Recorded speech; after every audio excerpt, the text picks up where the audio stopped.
Ir tāds ticējums, ja no rīta spogulī paraudzīsies ar dusmīgu vai bēdīgu seju, tā arī pavadīsi visu dienu.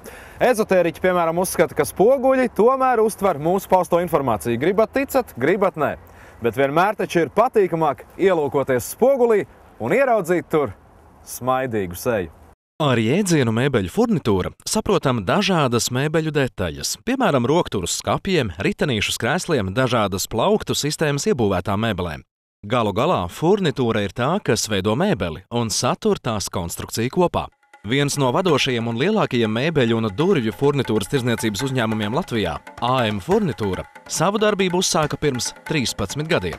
Taču pirms 3 gadiem spēra loģisku soli turpmākajā uzņēmuma attīstībā, uzsākot ražot stiklotas daudzkrāsu alumīnija rāmju fasādes. Drīz pēc tam sākās arī bīdāmo durvju ražošana iebūvētiem skapjiem gan pieaugušo, gan bērnu istabām. Taču ar īpašu lepnumu uzņēmums prezentē jaunos LED-line spoguļus ar iebūvētajām gaismas diodēm. To ražošanu, uzsākot pirms gada, diktēja mainīgā interjera mode un klientu individuālās prasības. Tas viss sākās ar ideju, ar to, ka es kaut kur viņus biju redzējis, un kāds laiciņš pagāja, kamēr testēju, izmēģināju dažādus variantus, vienkāršāku salikšanu, un kamēr nonācu pie tāda rezultāta, kādu jūs šeit redzat.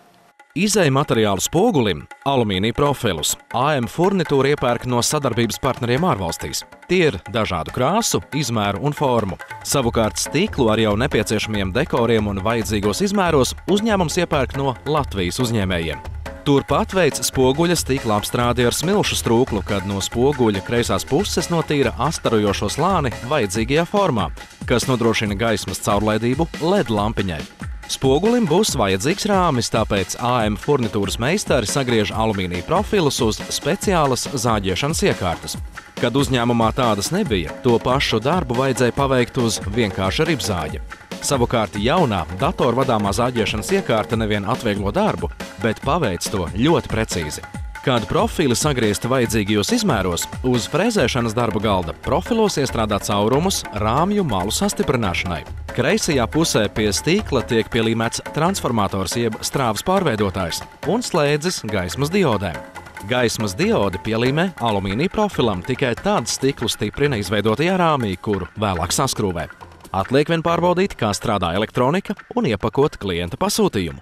Mūsu spoguļi ir labāki ar to, ka viņi ir plānāki, ar to, ka mēs viņus varam izgatavot pēc nepieciešamiem izmēriem, nevis kā pieejamie tirgu standarta izmēros, pāris izmēros, kā, teiksim, vannas istabas mēbele ir liela, spogulīts mazs, mēs varam pieskaņot izmērus.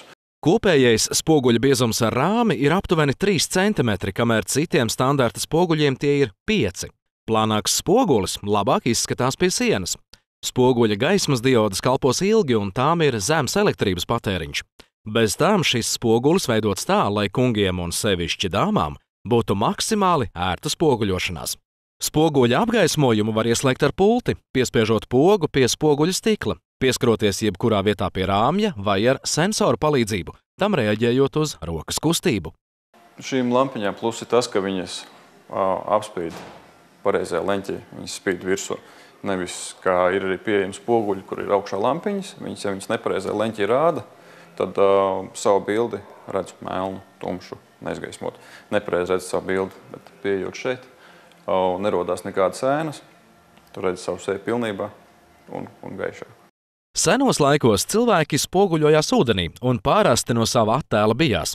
13. gadsimtā spoguļu ražotāji stikla kolbā lēja izkausētu alvu un pēc tam trauku sasita.